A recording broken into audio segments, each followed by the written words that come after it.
Le sourcil. Sourcil tractif en voûte fléchissant, trop plus qu'ébène ou jet noircissant, eau fort jetée pour ombrager les yeux, quand ils font signe ou de mort ou de mieux. Sourcil qui rend peureux les plus hardis et courageux les plus accouardis. Sourcil qui fait l'air clair obscur soudain, quand il froncit par colère ou dédain, et puis le rend serein, clair et joyeux, quand il est gai, plaisant et gracieux. Sourcil qui chasse et provoque les nus selon que sont ses archers tenus. Sourcil assis au lieu haut pour enseigne, par qui le cœur son vouloir nous enseigne, nous découvrant sa profonde pensée, ou soit de paix ou de guerre offensée. Sourcil, non pas sourcil, mais un sous-ciel qui est le 10e et superficiel, où l'on peut voir 2 étoiles ardentes, lesquelles sont de son arc dépendantes, étincelant plus souvent et plus clair qu'en été chaud un bien soudain éclair. Sourcil qui fait mon espoir prospérer, et tout à coup me fait désespérer. Sourcil sur qui amour prit le portrait, le patron de son arc qui attrait hommes et dieux à son obéissance par triste mort ou douce jouissance. Ô sourcil brun, sous tes noires ténèbres, j'ensevelis en désirs trop funèbres ma liberté, ma dolente vie, qui doucement par toi me fut ravie.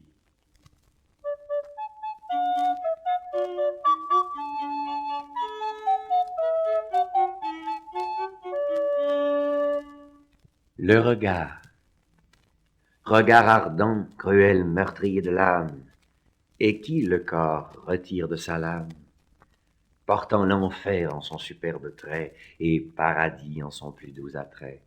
Regard posé d'un œil demi-ouvert, orné d'émail noires, blancs et verts, dessous le sein d'une voile argentée, rassérénant l'œillade redoutée.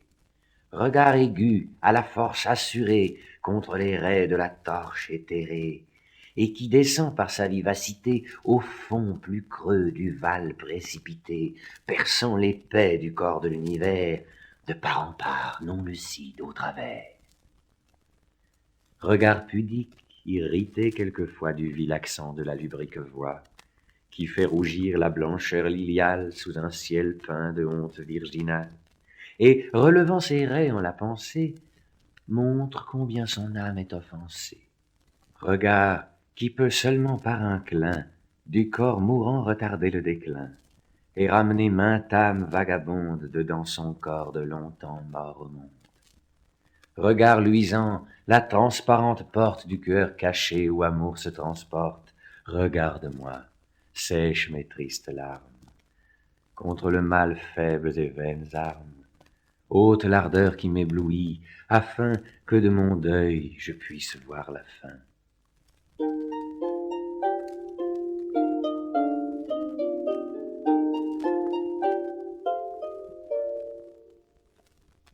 La joue.